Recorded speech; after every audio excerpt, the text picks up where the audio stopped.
If you've ever wondered how one moment can rewrite your whole life, listen to this. I'll never forget the way his hands trembled when he handed me that check.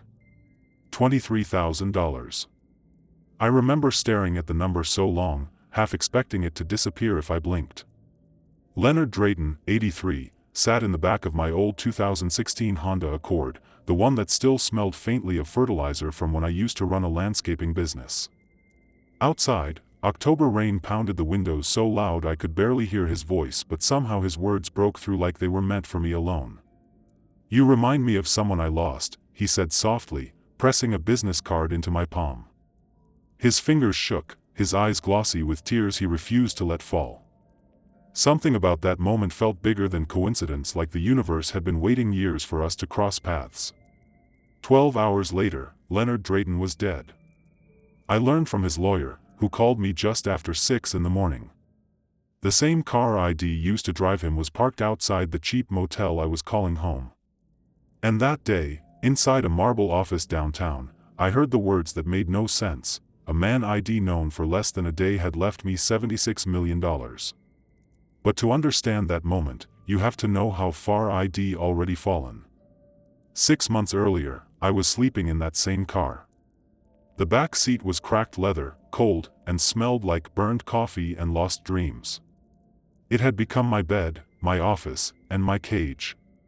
Every morning, I woke to the sound of delivery trucks backing up behind the Walmart lot. Their beeping alarms were my new alarm clock. I'd sit up, rub my face, and whisper to myself, "Just one more day, Grayson. One more." After washing up in a public restroom, Idaho drive to McDonald's for a $1 coffee, not because I liked it, but because for 10 minutes, I could pretend I was still part of normal life. Sitting at a table, hearing people order breakfast, watching kids laugh, it gave me a sense of belonging money couldn't buy. By 5 a.m., I'd opened the Uber app. That little map with the waiting cars became my heartbeat.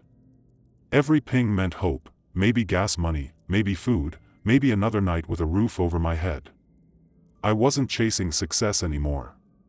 I was chasing survival. My old business, Wells Green VE Stone Landscaping, was once thriving. 12 employees. 5 country club contracts. My dad used to walk every site, chest puffed with pride. He started it in 1994 with nothing but a rusty pickup and a push mower. I took over 2 decades later and thought I could take it further, expand, innovate, dominate. But I overreached. Bad timing, bad loans, bad partners. When the city canceled our biggest contract, everything collapsed like a house of cards. I remember the day I told the crew it was over. Theo, my younger brother, ran the maintenance division. He kept every truck running smooth. When I told him we were finished, he just stared at me like I'd betrayed him personally. "You didn't just lose a company," he said. "You lost my trust." Those words cut deeper than bankruptcy ever could. Dad tried to help. He'd leave voicemails pretending it was my idea. "Hey son, got a bit of cash just sitting in savings.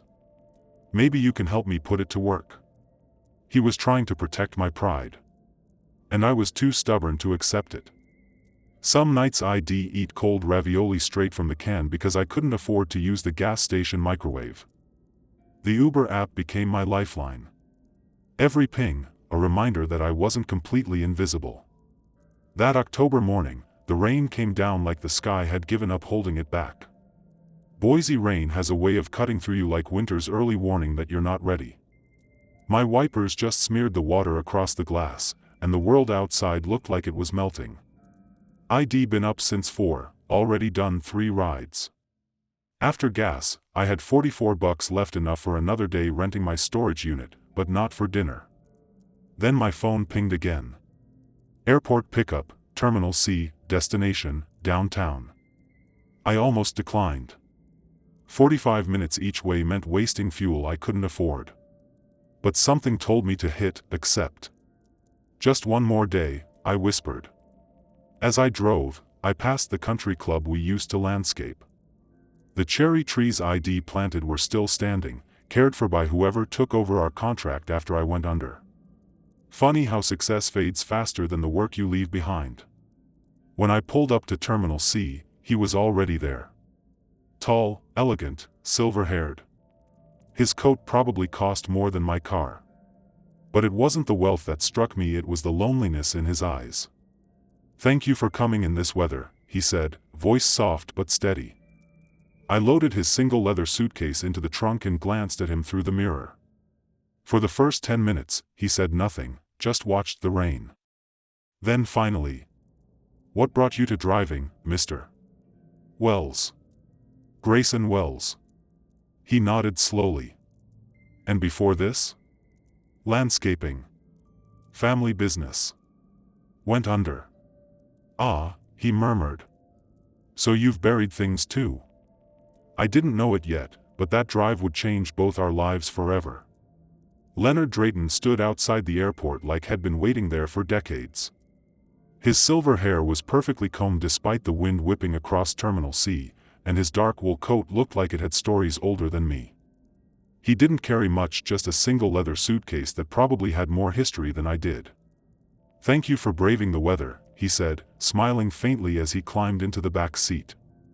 "Not many people would bother driving in this kind of rain." "Bills don't stop for the weather," I said, forcing a half-laugh. He chuckled softly, the kind of laugh that sounds like it remembers things it wishes it could forget. For the first few minutes, the car was filled with silence. The wipers dragged streaks of water across the windshield, the hum of tires against wet asphalt the only sound between us. Then, out of nowhere, he asked, "Do you like what you do, Grayson?" I glanced at him in the mirror. Most passengers asked where I was from, or how long I'd been driving. Not this. "It's fine," I said. "It pays what needs paying." He nodded, looking out the rain-blurred window. "My son used to say the same thing. 'It's fine, Dad.' But it never was." Something in his tone made me straighten up. There was pain there, old, rusted-over pain. I told him about my landscaping business, how my dad started it with a rusted pickup in the 90s. How I tried to expand too fast and ended up losing everything. He listened without interrupting once. When I finished, he spoke quietly. "My son tried to do the same. Family business. Pharmaceutical distribution. He wanted to go national, but I said no. I thought he was too impatient, too young. He told me I was scared to let go." His voice cracked on the last word, and for a second, the car felt colder. He continued after a pause. "He died 3 weeks later.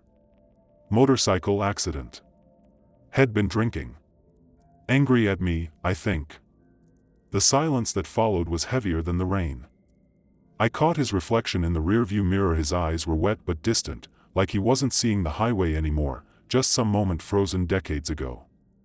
He reached into his coat and pulled out his phone, scrolling with shaky hands. Then he showed me a picture. A young man, maybe my age, with the same brown eyes and that same stubborn jawline. "That's him. Brock." I felt something in my chest shift. The resemblance was eerie, like looking at a version of myself from another timeline. "You look like him," he whispered. "Same eyes. The kind that hide too much pain behind too much pride." For a moment, we just drove in silence. Then, I asked gently, "Why are you in Boise, Mr. Drayton?" He took a long breath before answering. "To visit his grave. I haven't been there in 37 years." I blinked. 37? "Every year, I write him a letter," he said. "Birthdays, anniversaries. But I never had the courage to read one at his headstone. Always told myself I was too busy." He gave a humorless laugh. "And now, I've run out of time. Doctor says I have 3 weeks left. Pancreatic cancer." My throat went dry. He said it like he was talking about a canceled business meeting. No self-pity, no drama. Just a man counting down his last days with unsettling calm. "You know," he said after a while, "I've spent my whole life building an empire. Money, real estate, investments. But the truth? I'd traded all for one more argument with my son. One more chance to tell him I was wrong. He pulled out a small checkbook from his coat pocket, his hands trembling slightly. "Let me pay you for your time," he said. "The app handles it," I replied quickly. "You don't have to." "This is different," he interrupted. "This isn't about the ride." He wrote carefully, folded the check twice, and handed it to me. "Don't open it until you get home. Promise me that. And tonight. Call your father. Tell him you love him. Tell him you're sorry, or proud, or whatever you need to say. Just don't say nothing." He looked at me with eyes that demanded honesty. "Don't make my mistake, Grayson. Don't wait for ghosts to forgive you." When we reached the Drayton Grand Hotel, he gripped my hand with surprising strength. "You remind me of who my son could have been." Then he stepped out into the rain and vanished beneath the awning. I sat there for 10 minutes, staring at the folded check in my hand. Something inside me shifted that night. I didn't know it yet, but my entire life had just changed. The next morning, my phone rang at 6. I'd barely slept, my mind still replaying every word Leonard had said. When I saw the unknown number from downtown Boise, my first thought was that I'd left something in the car. "Mr. Wells?" The voice was calm, measured. "This is Miles Brentfield, attorney for Mr. Leonard Drayton." I froze. "I'm afraid I have difficult news. Mr. Drayton passed away last night." The world went quiet. For a few seconds, I couldn't even process the words. Just yesterday, he was sitting behind me, talking about forgiveness and time. "There must be a mistake," I said. "I dropped him off yesterday afternoon." "He went peacefully in his sleep," the lawyer replied. "The hotel staff found him this morning." I sat there in silence, rain still tapping on the windshield. The folded check was still in the cup holder. It suddenly felt like a message from the grave. "Mr. Wells," Brentfield continued, "I need you to come to my office this morning. There's something you should hear." By 9, I was standing in the marble lobby of Brentfield V.E. Associates. The place smelled like old books and power. Marble floors, leather chairs, paintings that probably cost more than my old trucks. Miles Brentfield looked like the kind of man who hadn't missed a detail in 20 years. His gray suit was sharp, but his eyes were tired. He gestured for me to sit. "Mr. Drayton called me last night," he said. "Around 8 o'clock. He insisted on rewriting his will immediately." He opened a folder filled with legal documents and signatures. I stared at the pages without really reading them. "He left you his entire estate," Miles said finally. $76 million in liquid assets, multiple properties, and full ownership of Drayton Pharmaceuticals. I laughed. I actually laughed, thinking it had to be a cruel joke. That's impossible. I barely knew the man. One conversation. Miles slid a letter across the table. "He anticipated you'd say that. This is from Mr. Drayton, written hours before his passing." The envelope was thick, cream-colored, with my name in neat handwriting. When Miles began reading aloud, his voice trembled slightly. "Grayson, I know you'll try to refuse what I've left you, so I owe you an explanation. After my son's death, my wife and I hired an investigator. We discovered he'd been seeing a young woman. Her name was Jennifer Wells. She was 19. She worked at a flower shop near the university. She was pregnant when my son died. She had the child, but we never found them. She vanished. Changed her name, her number, everything. For years I thought that chapter was closed. Until yesterday. Yesterday, after I left your car, I asked my investigator to run one more search using modern records. We found her history. Jennifer Wells was your father's younger sister. She passed in 2005. But before that, she gave birth to a boy June 1988. He was adopted in Portland, Oregon. His name was Ethan Matson, now 36 years old. Married. 3 kids. That boy my grandson. And you, Grayson, are his cousin. The only living branch of the family I lost. You could have taken advantage of me last night. I was weak, emotional, rich. But you didn't. You listened. You cared. You reminded me that pride doesn't heal anything. So I'm leaving everything to you, not because of blood, but because of heart. You're the man my son could have become if I'd been wise enough to forgive him in time. Don't waste this chance. Use it to rebuild what others lost. Use it to give people what I never gave mine, a second chance. When Miles finished reading, the room spun. My hands went numb. I could barely breathe. My father, who'd come with me and sat quietly in the corner, reached over and gripped my shoulder. Neither of us spoke for a long time. Jenny, he whispered finally. She never told us who the father was. I stared at the floor. My Aunt Jennifer, this ghost from family stories, this secret no one ever explained. She was the missing link between two families that never knew they shared blood. Everything started to make sense. The resemblance. The emotion. The way Leonard looked at me like he'd seen a ghost. Mr. Drayton's final request, Miles said softly, was that you meet his grandson, Ethan. I can arrange that when you're ready. I nodded slowly, still reeling. Somewhere deep inside, grief and gratitude tangled together. Leonard Drayton had given me something more than money. Had given me back a name, a family, and maybe, just maybe, a reason to believe again. 3 weeks later, I was sitting in a coffee shop in Portland across from Ethan Matson, the grandson Leonard had written about. He looked about my age, mid-30s, maybe a little younger, but there was something timeless in his expression. He had Leonard's eyes. And when he smiled, I saw my late Aunt Jennifer in him. We talked for hours. About family, loss, what it means to carry a name you didn't ask for. Ethan stirred his coffee and said quietly, I always wondered why my birth mother gave me up. My adoptive parents were incredible, but there was always this hole. Now I get it. She was protecting me from grief that wasn't mine to bear. When he said that, I understood what Leonard meant about forgiveness. Some pain runs through generations like a hidden current. And if no one chooses to stop it, it just keeps flowing. That week, we attended Leonard's funeral together. The church was full of businessmen, politicians, and employees in dark suits. But Ethan and I were the only family there. Two strangers connected by a ghost's DNA and an old man's final act of redemption. I stood up to speak during the eulogy. My hands shook, but my voice didn't. I met Leonard Drayton in the back seat of my car, I said. He was a stranger who reminded me what grace looks like.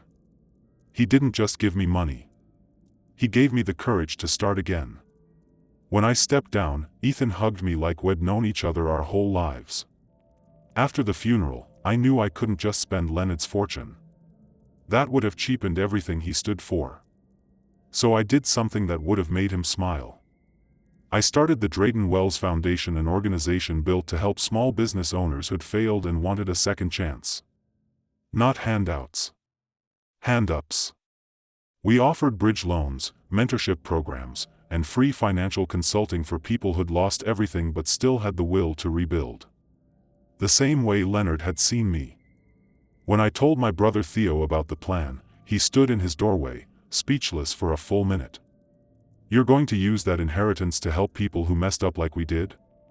Exactly, I said. He smiled then. It was the first time he'd smiled at me in years. And then he hugged me, something I didn't realize I'd been waiting for since the day we lost the company. 2 years passed. The foundation helped over 400 families. A bakery in North Portland that nearly went under after a fire. A roofing company whose owner got cancer and fell behind on equipment payments. A single mom running a flower shop who reminded me of what my Aunt Jennifer might have become if she'd had support instead of shame. Dad retired the same year. He still comes by every Sunday for dinner. He even built a memorial garden behind his house in Leonard's honor. The roses grow wild there, untamed, stubborn, and full of life. Every time I see them, I think about how forgiveness works the same way. You can't force it to bloom, it just happens when the time is right. Ethan visits often with his kids. They run between the roses, laughing, chasing butterflies they'll never catch. They don't know the ground they're playing on carries decades of regret and the miracle of release. 1 month after the funeral, I received one last envelope from Miles Brentfield. Inside was a note, written in Leonard's neat handwriting. If you're reading this, Grayson, it means I finally found the courage to let go. Don't let money be your monument. Let it build bridges to people, to hope, to what matters most. Every failed dream is just an unfinished story waiting for braver hands to finish it. I keep that note in my wallet next to a photo of Dad and me standing in front of our rebuilt greenhouse. It's smaller than the one we lost, but stronger somehow because this time, it was built with heart, not ambition. And every Thursday morning, I still drive Uber. Not for the money, but as a reminder. A reminder that life can change in the back seat of a car. In a rainstorm. With a stranger who sees something in you that you stopped seeing in yourself. The new greenhouse stands on the same land where everything once fell apart. It smells like soil, rain, and redemption. Dad named it the Drayton Garden. Right in the center, there's an oak tree we planted Togatherm, Dad, Theo, and Ethan with a bronze plaque that reads, "For Leonard and Brock Drayton, who proved that family isn't just blood, and forgiveness can grow anywhere." Every time I walk past that tree, I think about the moment everything shifted: the back seat of my car, the rain on the window, a dying man's trembling hands. Life doesn't announce when it's about to change. It just whispers, "Pay attention." Sometimes I wonder what would have happened if I had declined that ride. If I'd thought, "Nah, too far. Not worth the gas." I would have missed the stranger who turned my rock bottom into a resurrection. Now, every week, I still take one morning to drive. Thursday dawns are my reminder that I'm not immune to falling again. That humility keeps you human.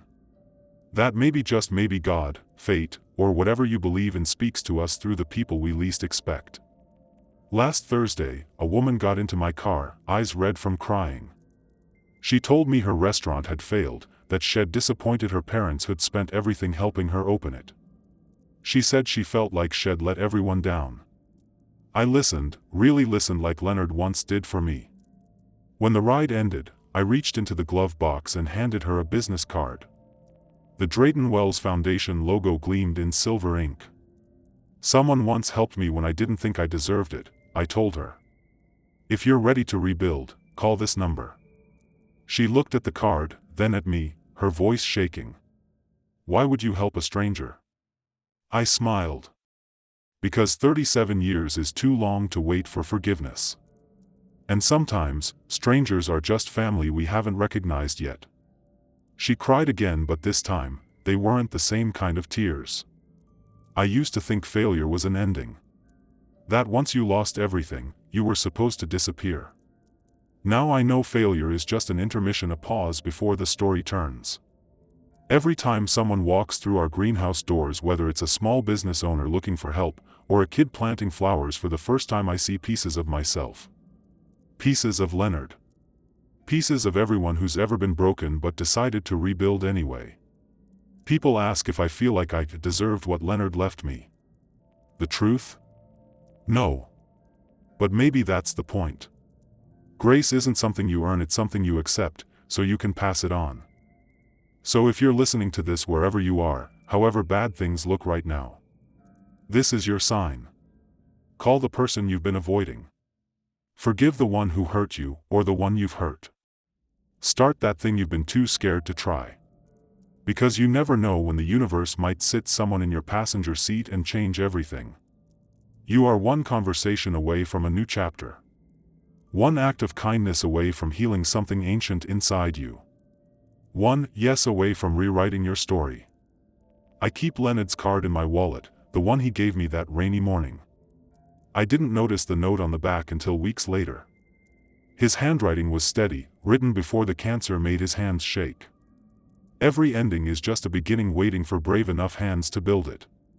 So if this story meant something to you, if it reminded you of someone you need to call, someone you need to forgive, Or maybe reminded you that you're not done yet. Then share it. Leave a comment about your second chances.